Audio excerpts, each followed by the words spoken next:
고린도전서 15장 1절에서 11절까지 교독하겠습니다.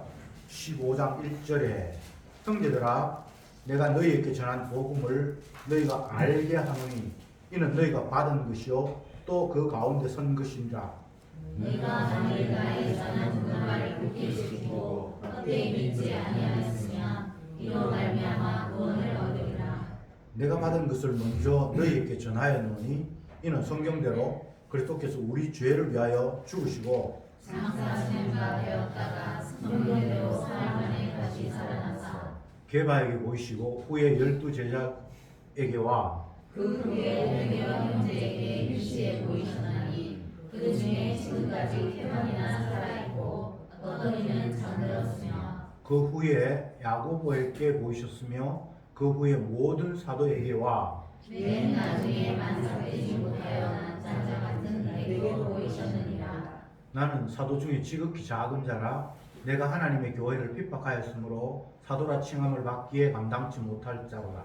그러나 나의 받은 것은 하나님의 은혜로 된 것이니 내게 주신 그의 은혜가 헛되지 아니하여 내가 모든 사도보다 더 많이 수고하였으나 내가 아니요 오직 나와 함께하신 하나님의 은혜로라. 그러므로 내가 저희나 이같이 전파함에 너희도 이같이 믿었느니라. 아멘. 15장의 앞부분을 읽었는데 여기서 이제 그리스도의 부활이라는 주제로 15장이 전개가 됩니다. 사람들에게 있어서 부활이라는 말을 할 때에 이건 인간이 듣도 보도 못한 너무나 생소한 거예요. 죽었는데 다시 살아났다. 그것도 잠깐 뭐 죽었는데 금방 깨어났다 그러면 아직 안 죽었는데 그냥 살아났다 이렇게 되는데 죽은 지 사흘이나 지나고 난 이후에 다시 멀쩡하게 살아났다라는 것이 도무지 인간의 상식으로는 이해도 할 수 없고 받아들일 수도 없고 참으로 희한한 일입니다. 근데 실제로 그런 일이 일어났다고 바울이 전하고 있고 그것은 이미 예수님께서 돌아가시기 전에 예언한 내용이고 예수님뿐만 아니라 구약의 이사야나 에레미야 이런 선지자가 이미 예언했다고 말씀을 했었고 그 예언대로 다시 살아났다 이렇게 바울이 이야기를 합니다. 예수는 우리 범죄함을 위하여 내어줌이 되었고 우리를 의롭다 하시기 위하여 살아났다.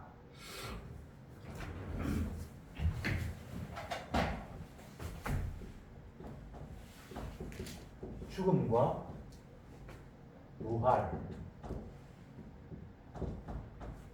이걸 이제 15장에서 바울이 이야기를 하고 있는데 죽음은 우리가 다 익히 알고 있어요.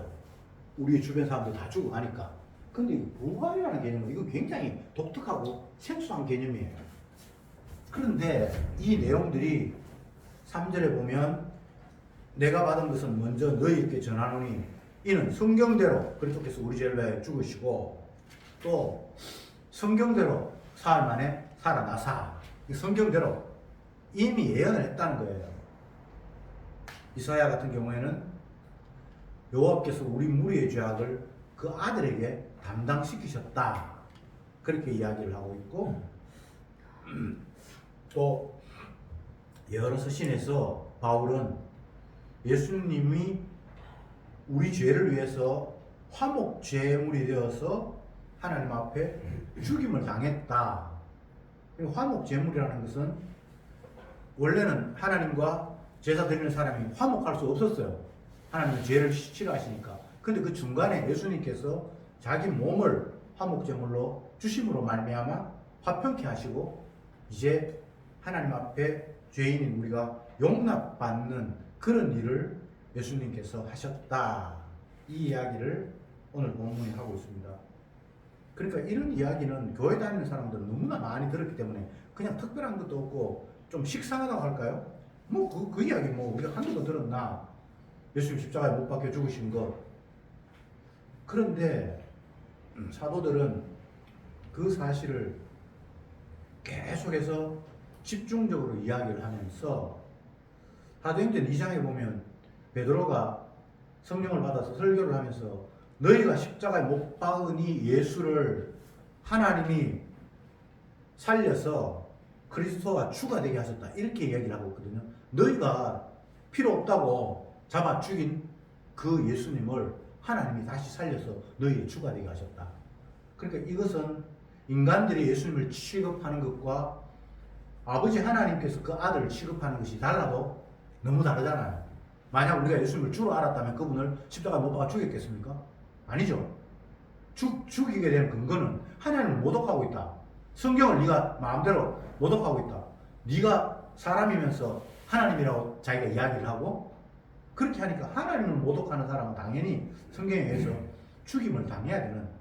그래서 사람들이 봤을 때 하나님의 아들 예수님은 하나님의 아들일 수도 없었고 그냥 배은망덕한 모세 율법과 구약의 모든 선지자들의 예언을 무시하고 자기 마음대로 해석하고 스스로 자기가 하나님이라고 칭하는 사람이면서 만약 하나님이라고 하면 그건 그보다 더 금방진 일이 없잖아요.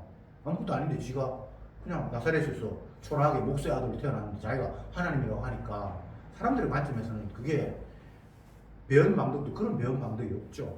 그래서 그들의 최종적인 평가는 하나님을 모독하고 하나님의 말씀을 정면으로 거스리는 예수는 더 이상 살아야 될 이유가 없다고 해서 죽여버렸습니다.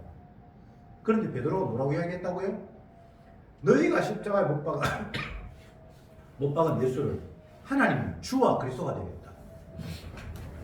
사도행전 2장 36절에 내용입니다.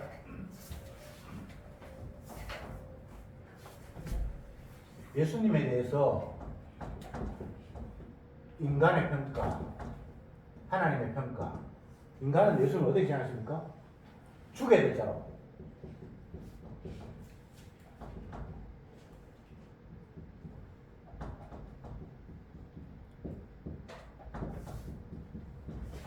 하나님은 이 죽은 아들을 다시 살려서 주와 그리스도 세우고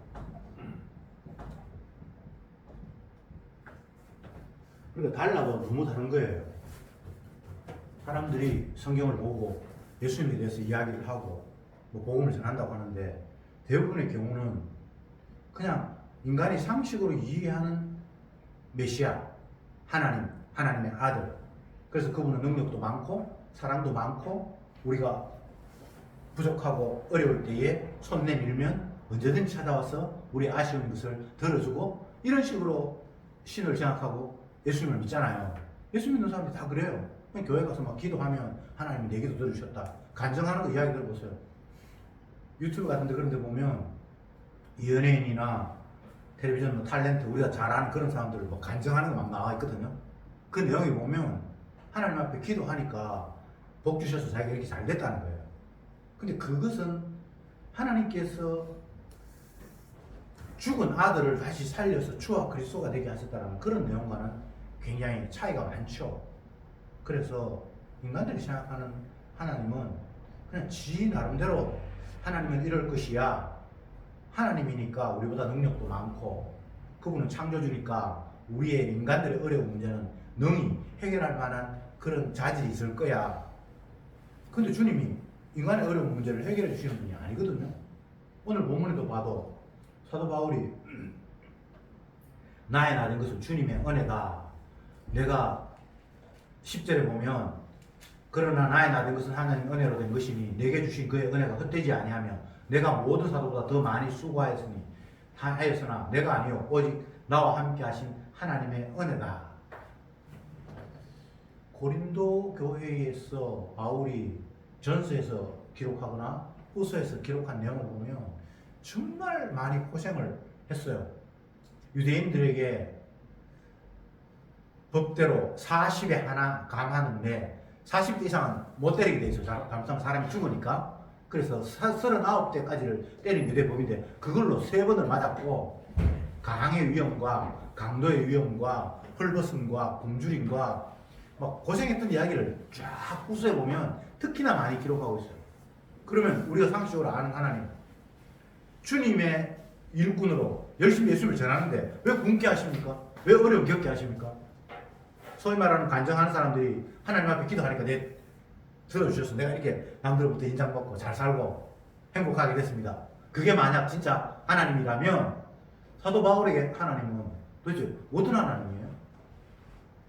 하나님이 뭐 이렇게도 하고 저렇게도 하고 그렇겠지. 아니에요. 성경에 보면 하나님이 인간의 욕망을 들어주시는 분이 아니에요. 오히려 우리의 욕망을 빼앗아 버리는 분이에요. 육신의 정욕, 안목의 정욕, 이생의 자랑, 이것들은 하늘로부터 아버지로부터 온 것이 아니다 이렇게 얘기를 해버려요. 그러니까 성경을 보면서 성경에 나타난 분이 어떤 분인가를 알아야 되는데, 사람들은 자기의 상식과 판단으로 그냥 하나님을 이해한다 이 말입니다. 하나님이 인간의 기도를 들어주신다면 사도 바울처럼 몸에 가시가 있어서 하나님 앞에 3번 간절히 기도했는데 그 몸의 가시가 구체적으로 뭔지는 우리가 알지 못하지만 엄청나게 복음 전하는 일에 그게 장애가 됐겠죠. 그러니까 3번이나 기도했다고 성경에 했을 거고, 그런데 하나님께서 네 은혜가 네게 족하다고 하면서 안 낫게 해줬거든요. 성경에 그렇게 돼 있잖아요. 그러니까 하나님은 우리 기도를 듣는 분이 아니에요.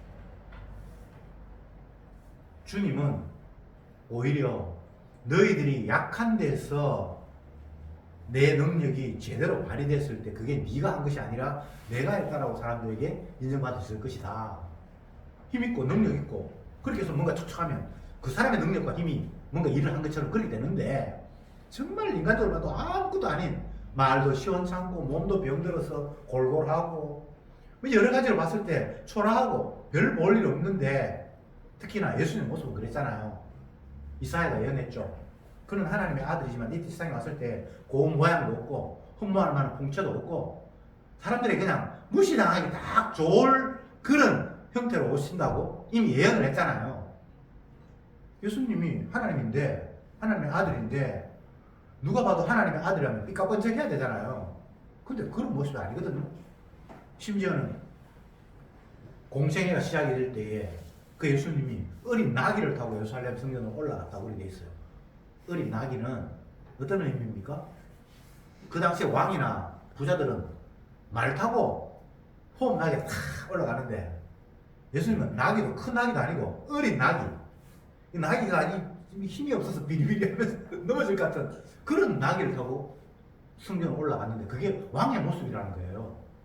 그러니까 사람들의 기대와 바람과는 전혀 다른 모습으로 주님은 자기 자신이 왕됨을 드러내셨어요. 그러니까 자꾸 우리가 상식적으로 하나님의 아들이면 이럴 것이다 그런 생각을 하면 안 되고, 성경대로 오늘 본문에서 3장 다시 한번 읽어봅시다.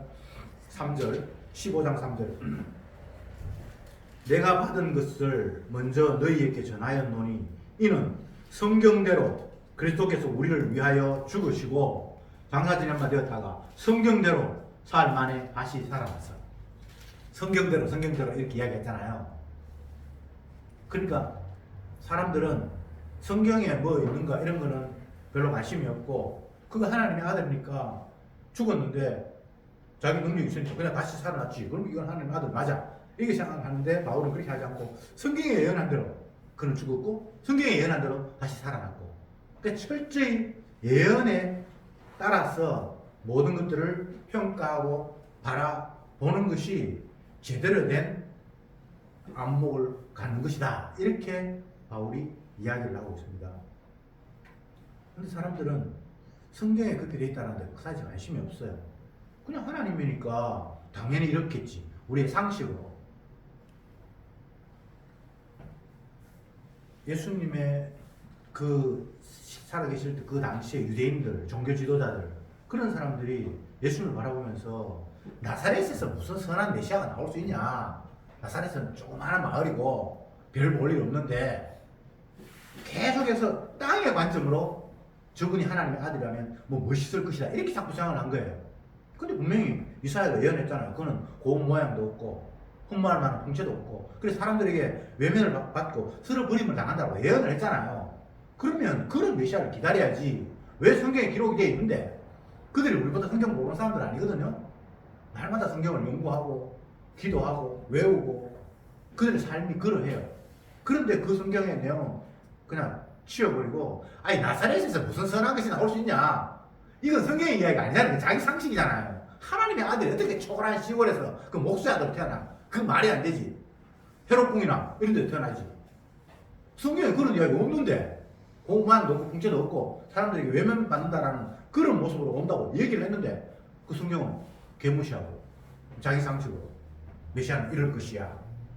그러니까 바울이 너무나 안타까워서 성경에 도대체 뭐라고 이야기하는지 우리가 제발 좀 관심 갖자. 하나님의 말씀, 이 성경이 그냥 인간이 기록한 것이 아니라 예언의 능력, 사도의 선지자나 사도들은 주님의 능력으로, 성령으로 기록된 내용이기 때문에 이거는 사람의 쓴 게 아니다. 그러니까 그 말에 따라서, 그 말씀에 따라서 예수님이 어떤 분인지 봐야지. 성경에 없는 내용을 가지고 메시아는 이럴 것이다, 당연히 하나님의 아들이라면 이게 맞지, 그건 전혀 근거 없는 마귀의 장난이다. 복음의 광채를 가리는 마귀가 하는 수작이 바로 그거예요. 자꾸만 겉으로 드러나는 삐까뻔쩍한 모습을 통해서 사람들을 현혹하고 있죠. 네가 하나님의 아들이라면 멋있게 사람들에게 능력도 행하고 기적도 행해서 누가 봐도 야, 저 사람은 사람이 아니다, 하나님의 아들이라는 것을 보여주면 되잖아. 그러면 믿을 거잖아. 근데 예수님 그렇게 하지 않죠. 예수님이 능력이 없습니까? 뭐 돌이 뜨거이 되게 하거나 뭐 성령 꼭대기에서 뛰어내렸는데 안 다치거나 그런 능력이 없어요. 근데 그렇게 하지 않거든요. 제가 지금 드리는 말씀은 예수님은 예언된 대로 이 땅에 오셨고 선지자가 말한 그대로 자기의 일을 위해서 이 땅에 살다가 가셨어요.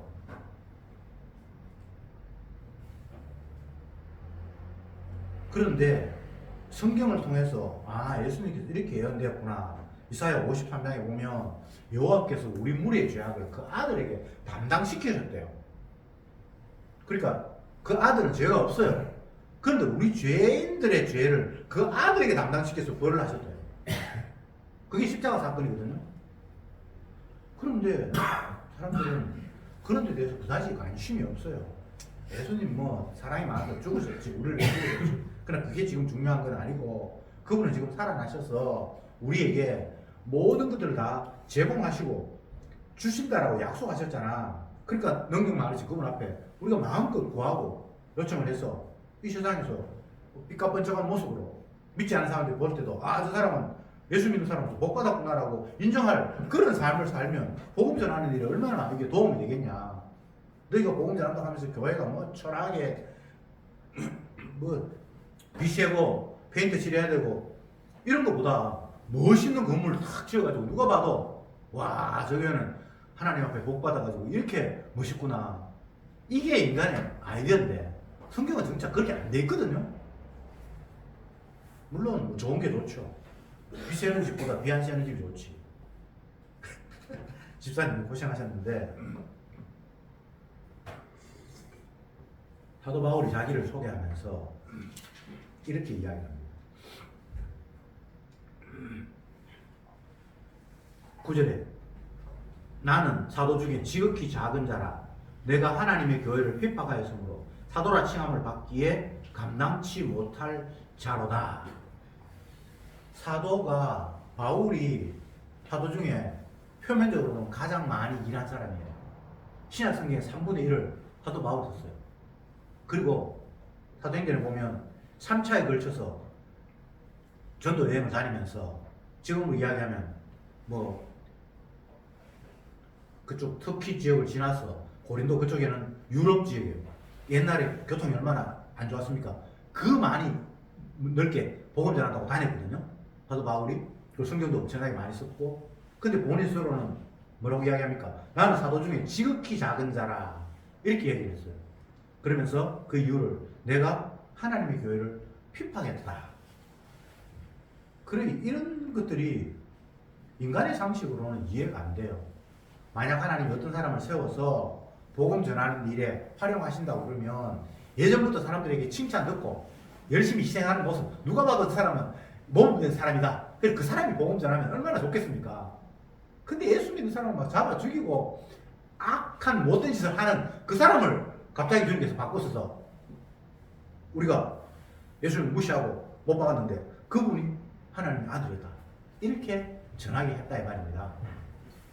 그게 인간의 상식과는 달라도 너무 다르죠. 복음 전하는 일에 있어서 좋은 조건이라는 것은 있을 수가 없습니다. 아이고 내가 복음 전하는데 몸이라도 건강해야지. 내가 빌빌거리면서 몸이 아픈데 복음 전하니까 사람들이 믿겠나? 그래가 믿는 거는 복음 믿는 거 아니에요. 근데 하나님께서 택한 백성을 어리석은 십자가의 도를 통해서 믿게 하시는 거지. 내가 모범되고 반듯하고 유창하게 말 잘하고 논리적으로 상대를 설득하고 그렇게 해서 복음이 전해야 되는 게 아니에요. 십자가의 도가 구원 얻는 자에게 하나님의 말씀을 드리지만 나머지에게는 지극히 어리석게 들린다라고 이야기했어요. 바울이 무식한 사람 아니거든요.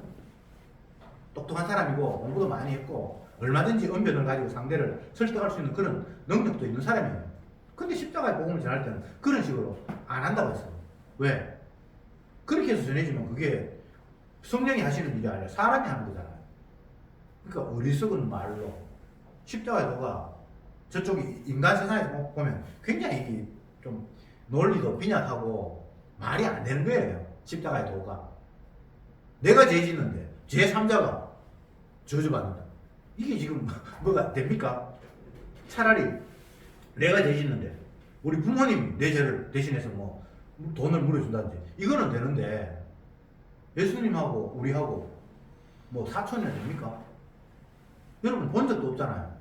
근데 그분이 내 죄를 대신 저주를 받으셨고 그렇게 해서 우리가 나음을 입다. 이게 논리적으로는 진짜 어리석은 이야기거든요. 근데 그런 방법으로 주님은 자기 백성을 구원하고 건진대요. 그러니까 믿음이 없는 사람들, 하나님의 말씀을 선물로 받지 못한 사람들은 십자가의 도가 지극히 어리석은 이야기로 밖에는 들리지 않는 겁니다. 사람들은 믿음을 선물로 받지 못했기 때문에 십자가의 도가 믿어지지 않기 때문에 십자가의 도를 치워버리고 인간의 논리에 십자가를 대신하는 그런 어떤 것을 채워넣습니다. 그게 소위 말하는 신학이에요. 신학. 신학교 가면 뭐 성경을 많이 가르칠 것 같은데 성경을 많이 가르치는 게 아니라 인간의 논리를 가지고 이분이 메시아입니다. 하나님은 살아계신 게 맞습니다. 이런 식으로 가르치는 게 그 신학이거든요. 성경의 내용이 아니에요. 세례 요한이 주님이 자기 뒤에 오실 것이라는 것을 깨달으면서 능력을 받아서 세례를 주고 막 돌아다니면서 내 뒤에 오시는 분이 능력이 많아서 그분은 내가 이거 전하는 일로 감당치 못할 분이다 하면서 메시아를 막 전하고 다녔는데 그 당시 종교 지도자가 세례 요한에 대해서 뭐라고 이야기합니까? 야, 너 어디 신학교 출신이야? 어디 듣도 보도 못한 놈이 나타나가지고 엉뚱한 소리 해. 그래서 막 꾸중해요. 너 누구한테 배웠어? 왜 네가 세례를 줘? 네가 무슨 권한으로 세례를 주는데? 막 그렇게 따졌다고요. 그 자기가 할 말이 없는 거예요. 그 자기는 뭐라고 이야기합니까? 나는 아무것도 아니요. 내 뒤에 오시는 이가 아주 이 논리도 이거 변변치 못하고 아무것도 아니에요. 근데 주님이 세웠는데 어떡할 건데? 자기네들은 똑똑하고 많이 배우고 뭐 성경을 외우고 그렇게 해서 인간들끼리 인정해가지고 너는 대제사장이다, 너는 서기관이다, 너희는 바리새인이다. 그렇게 아무리 인정하면 뭐합니까? 주님이 그걸 세우지도 않았는데. 그러니까 그들은 예수님을 잡아 죽일 수밖에 없는 거예요. 십자가의 도가 어리석게 들 수밖에 없는 거예요. 그러나 정작 성령을 받은 사람은 십자가 외에는 다른 방법으로 죄인인 내가 깨끗하게 될 방법이 없어요. 그래서 사도 바울은 주구장창 하는 이야기가 나는 예수 그리스도가 그의 십자가에 못 박힌 것 외에 너희들이 제발 신경 좀 끄으면 좋겠다. 뭐 할례를 행했니, 뭐를 은사를 받았니, 뭐 오만 이야기 다 해요. 안식을 지켰니, 11절 하니 안 하니 그걸 가지고 신앙인이니 아니니 하면서 막 하는데 그런 게 중요한 게 아니고 예수님이 우리 죄를 위해서 대속의 피를 흘림으로 말미암아 우리가 죄에서 해방되는 것 말고는 다른 방법으로 그거는 없다. 할례를 행하고 뭐 금식하고 기도해서 구원을 얻는다면 우리 구약의 우리 조상들은 다 구원받아야지. 얼마나 그들이 열심히 하니까. 예수님 당시에도 성전에서 기도하는 그 바리새인이 나는 일에 2번 금식하고 하루에 3번 기도하고 뭐 큰 소리 치잖아요. 근데 주님은 그거 아무 상관이 없는데 주님이 대신 그들의 죄를 담당해야만 문제가 해결되지. 지가 정기적으로 열심을 냈다고 해서 그건 아무 상관이 없어요.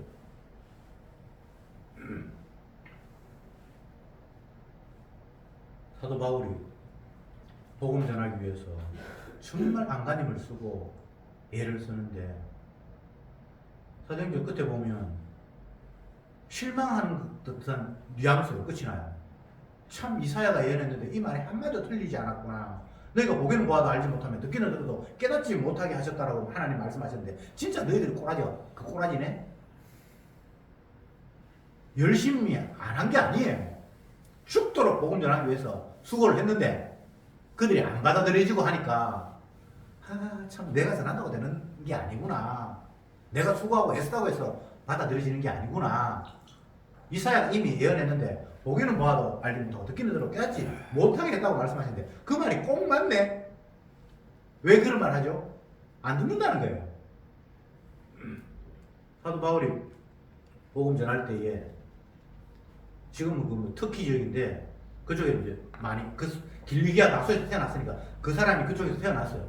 터키 지역에. 그러나 어릴 때 가말리엘 문화에서 배웠다 그러니까 아마 어릴 때 다시 고향으로 돌아와서 유대 교육을 받았던 것 같아요. 태어나기는 그쪽에서 태어났지만 성장은 아마 가말리엘 문화에서 자랐다 그러니까 제사장 중에 최고 대빵 제사장, 오늘 이야기하면 서울대 권 있는 그 교수 밑에서 율법을 배웠다고 하니까. 근데 그가 자기가 태어났던 그곳을 다니면서 1차, 2차, 3차 전도여행을 다니는데 제가 지난주에 에베소 그쪽에 갔어요. 터키. 거기 갔는데 보니까 이런 생각이 들어요. 바울이 사도행전에서 보면 그 지역에 가서 막 여신을 막 섬기고 하니까 안타까워서 사람의 손으로 지은 것이 이게 신일 수 없다. 하나님이 어떻게 사람의 손으로 지은 그런 신일 수 있냐. 그러니까 그 정갑지기 그런 신 만들어가 장사하고 팔아먹는 그 사람이 아니 씨가지고 우리 돈 버는데 네가 그 이야기하면 우리 지금 뭐 망하는 말이가? 그러면서 위대한 뭐 아데미어 여신 있어요. 지금도 가니까 그 신들 신상이요. 그 에베소 전체를 장악하고 있어요. 옛날 바울 시대가 지금 2000년 전이잖아요. 지금 2000년이 지났는데 교회는 없고 온통 그런 거 섬기고 하루에 3번 기도하는지 막 하면 뭐 지키고 그게 아마 기도 시간인가 봐요.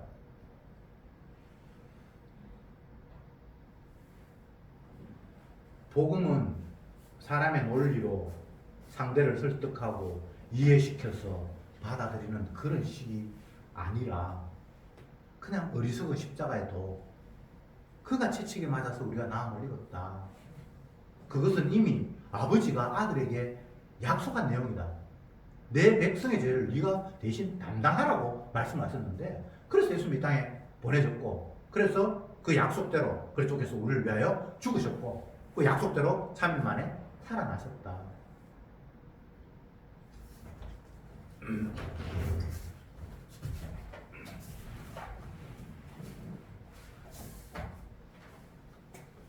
예수 그리스도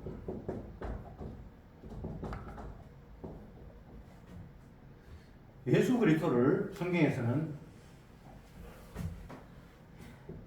자기 백성을 죄에서 구원할 자 이렇게 규정을 했어요. 예수님이 처녀의 몸에 마리아에게 임신됐잖아요. 그러니까 이 마리아가 얼마나 황당했겠습니까? 자기는 뭐 남자하고 잔적도 없는데 배가 불러오니까 뭐 상상 이름도 아니고 말이죠. 그때 천사가 찾아와서 너에게 잉태된 것은 성령으로 잉태된 것이니까 그런 쓸데없는 생각하지 말라. 그러면서 네 몸의 속에 태어난 그 아들은 자기 백성을 저희 죄에서 구원할 자다 이렇게 이야기했어요. 예수님을 정의하면서 자기 백성의 죄를 위해서 구원할 자로 오셨어요. 예수님은 자기 백성이 있고 죄에서 구원 이게 핵심입니다. 구원은 죄 문제가 거론이 안 되면 구원이 성립이 안 돼요. 근데 오늘날 많은 사람들이 성경을 펴놓고 구원을 어떻게 이해합니까? 죄는 골칫하니까 치워버리고 내 현재의 상태가 썩 만족스럽지 못하니까 더 좋은 쪽으로 옮겨가는 걸 구원이라고 생각해요. 뭐 예를 들어서 정치적으로 억압을 받고 있다. 야당이 돼가지고 그러면 하나님께서 내 이 억압받는 것을 벗어나서 내가 주도권을 잡는 식으로 바뀌기를 원하는 이걸 구원이라고 생각하는 거예요. 그리고 제3 가난한 나라 이런 나라에서는 경제적으로 어려운데 주님께서 부하게 하셔서 경제적으로 해방이 되는 것들을 구원이라고 생각해요. 그럼 죄 문제하고 상관없잖아요.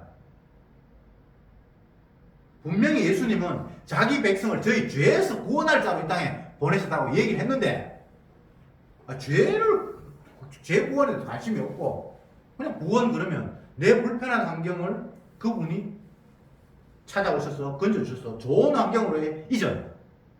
그걸 구원이라고 생각한다는 말입니다. 지금 오늘날 기독교가 그런 모습이 됐어요. 그래서 해방신학도 나오고 해방신학은 정치적인 해방이거든요. 경제적으로 뭐 제3국 예를 들어서 우리나라에 최근에 저쪽에 이스라엘의 가자 지구에 물품 집어넣으려고 하다가 잡히고 뭐 그런 사람 있었잖아요. 그런 사람들의 구원 개념은 그들이 정치적으로 비판을 받으니까 끄집어내주는 게 그게 구원이라고 생각하는 거예요. 그게 죄라는 개념이 없어요. 자기는 열심히 하죠. 목숨을 바쳐가면서. 그게 쉬운 일 아니잖아요. 그게 자기 신앙인 거예요. 그 사람들이 바보 멍청이가 아니거든요. 공부도 많이 하고 똑똑한 사람들이에요. 근데 구원을 자기 백성을 저희 죄에서 구원할 예수님으로 바라본 것이 아니라 억압받고 고통받고 힘들어하는 그곳으로부터의 탈출을 그들은 구원이라고 이해하고 있으니까 그 일을 한다는 거예요. 그게 복음을 전하는 거라는 거예요. 사도 바울은 그렇지 않잖아요. 사도 바울이 가난한 사람 물론 뭐 구제하는 문제도 나오긴 해요. 그러나 그게 목적이 아니에요. 10절에 다시 한번 봅시다. 그러나 나의 나 된 것은 하나님의 은혜로 된 것이니 요 말 하기 전에 9절에서 내가 사도로하고 칭함을 받기에는 너무나 부족하다. 왜? 예수님 믿는 사람들을 막 비방했고 고통스럽고 줬으니까 내가 사도로 하기 너무 부끄럽다. 이렇게 얘기해놓고는 그럼에도 불구하고 나의 나 된 것은 하나님의 은혜로 된 것이다. 이렇게 얘기했어요. 그러니까 과거에 내가 예수님을 알지 못하고 예수님 사람을 잡아 죽이고 했던 이것마저도 지금 따져 보니까 하나님께서 나를 그렇게 활용을 하셨네. 나의 나 된 것은 하나님께서 자기 뜻 이루기 위해서 과거에 나를 그렇게 어리석게 만들었다라고 이야기를 하는 거예요. 이걸 잘못 생각하면 자기 합리화, 지가 잘못했는 것도 하나님의 은혜로 이렇게 받아들일 수 있는 여지가 있죠. 근데 그게 아니에요. 계속해서 주님의 은혜, 하나님의 은혜. 그러니까 지금 와서 생각해 보니까 내 과거의 어리석은 그 모습 자체도 하나님께서 자기 복음 전하는 일에 필요하셔서 나를 엉뚱한 짓 하게 하셨다는 겁니다. 그러니까 그 어떤 순간도 후회할 일이 없어요. 자기 긍정하는 일이 아닙니다. 오해하지 마세요. 나를 긍정하는 것이 아니라 복음을 위해서 하나님이 나를 그런 식으로 사용했구나. 그 말입니다. 이게 얼마나 엄청난 이야기입니까? 나의 나 된 것은 하나님의 은혜다. 근데 이게 지금 잘 됐어 이런 이야기 하는 게 아니에요. 멋있고 삐까번쩍하게 남들 볼 때 존경받는 그런 위치에 딱 왔는데 이 내가 나의 나 된 것은 주님의 은혜다. 이런 이야기가 지금 아니잖아요. 바울이 골로새교회에서 복음 전하면서 얼마나 고생을 했는데요. 장막 만들고 왜? 그냥 생활비를 성도들이 전도하도록 다 대주면 되는데 그게 안 되니까 노동도 하고 뭐 장만 만드는 게 뭐 오늘 이야기하면 노가다 건축기 가서 이 사람이 특별히 기술이 있는 것도 아니잖아요. 허드렛 일을 한 거예요. 얼마나 힘들겠습니까? 그런 일 하고 그러다고 해서 또 사람들이 그가 전하는 복음을 기쁘게 받아들인가 그러지도 않고 핍박하고 굶주리고 매맞고 근데 이렇게 된 게 주님의 은혜예요. 나의 나 된 게 멋있고 남들 앞에 칭찬 들을 수 있는 내 자리 이게 주님의 은혜다 이런 이야기 지금 아니잖아요. 그러니까 성도에게 있어서는 모두가 다 주님의 은혜예요. 성도 아닌 사람은 뭐 상관없고 그 사람은 지옥 가야 되니까 성도에게는 공핍한 처지나 풍족한 처지나 높은 자리나 낮은 자리나 병들었거나 또 아니면 치료했거나 어떤 자리도 다 주님의 은혜예요. 그래서 바울은 범사에 감사하라 이런 말을 했죠. 데살로니가 교회에서 범사에 감사하라. 왜? 네 위해서 하나님이 너를 삶을 끌고 가는 것이 아니기 때문에 네가 헐벗고 굶주리고 하면 불평할 수 있지만 주님의 관점에서는 그것이 가장 복음을 효과적으로 전할 수 있는 길이기 때문에 하나님께서 너를 그렇게 낮추셨다는 거예요. 그러면 감사해야죠. 몸에 가시가 있는데 엄청나게 불편한데 하나님이 안 빼줘. 그게 있는 게 은혜다. 그리고 그 가시가 그게 지금 은혜인 거예요. 이게 나의 나 된 것은 주님의 은혜라는 개념이에요. 잘 돼서 하는 이야기가 아닙니다. 성도가 잘 되는 거 없어요. 그리고 주님의 관점 보면 못 되는 게 없어요. 다 주님이 인도하시니까 그것도 유익이고 이것도 유익이고 범사에 감사하고 항상 기뻐하고.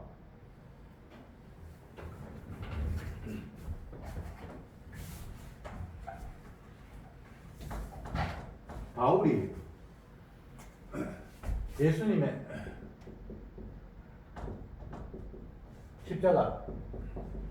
십자가로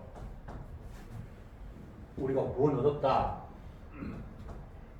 이것만이 죄인에게 유일한 복음이다. 이렇게 딱 전제해 놓고 이렇게 돼버렸을 때 성도에게는 범사에 감사하고 항상 기뻐하고 쉬지 말고 기도하고. 여기서 보면 범사, 항상 쉬지 말고 이게 인간에게 있어서 가능한 일입니까? 절대 가능한 일이 아니에요. 근데 바울이 그렇게 이야기하거든요.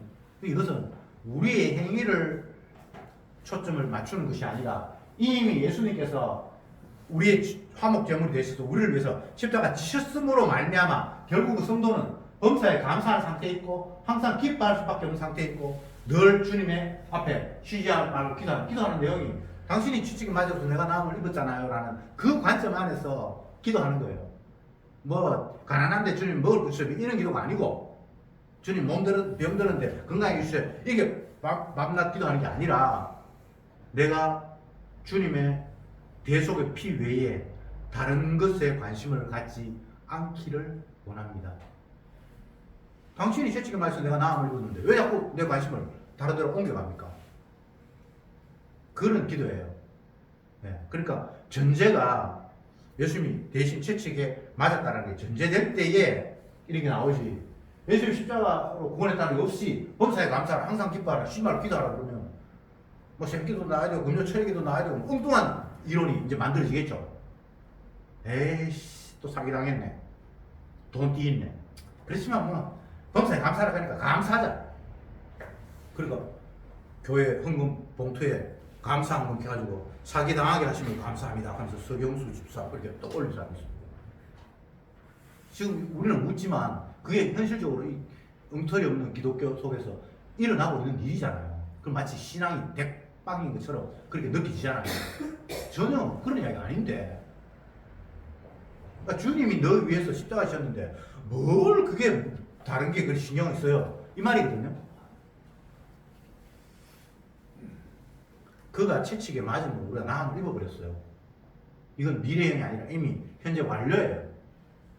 우리가 어떻게 바꾸거나 할 거 없어요. 내가 신앙생활 제대로 못하면 주님께서 구원을 주시다고 그런 게 없어요.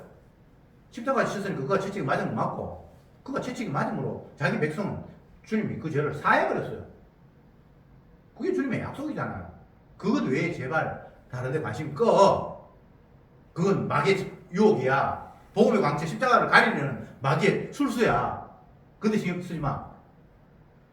바울이 계속해서 그 이야기를 하고 있는 거예요. 오늘 본문에서 부활이라고 이제 이야기를 하고 있는데 부활은 또 자꾸 뭐 인간들이 관점에서 죽었다가 다시 태어났다 이런 쪽으로 생각할 수 있는데 그런 개념 말고 하나님께서 그 아들을 우리 죄를 위해서 대신 죽게 하셨고 왜? 죄의 삭은 사망이니까 죄는 값을 치러야 되니까 예수님이 우리 죄를 위해서 죽으셨으니까 죄값을 치렀고 근데 그게 죽음으로 끝나는 것이 아니고 그 죽은 아들을 다시 살림으로 말미암아 너희가 이제 죄용서함 받았다는 신호거든요. 주님께서 그렇게 약속을 하셨어요. 우리 범죄함을 위하여 내어 줌이 되었고 우리 애를 의롭다 하시기 위해서 다시 살아나셨느라고 약속이 돼 있어요. 그 요것만 부활이라는 거예요. 어떤 사람이 의사가 사형 선고 내렸는데 심지어는 장사 지내라고 관 안에 뚜껑 넣어놨는데 살아났더라. 와 진짜 놀라운 부활이 일어났다. 그런 개념이 아닙니다. 예수님만 부활이에요. 자기 백성을 위해서 십자가에 죽으셨고 그 주님이 자기 백성을 위해서 죽었다라는 것을 이제 그 대신 죽음에 해당되는 그 사람들이 의롭게 하기 위해서 죽음에서 다시 살아나셨고 그것만 부활이라는 거예요.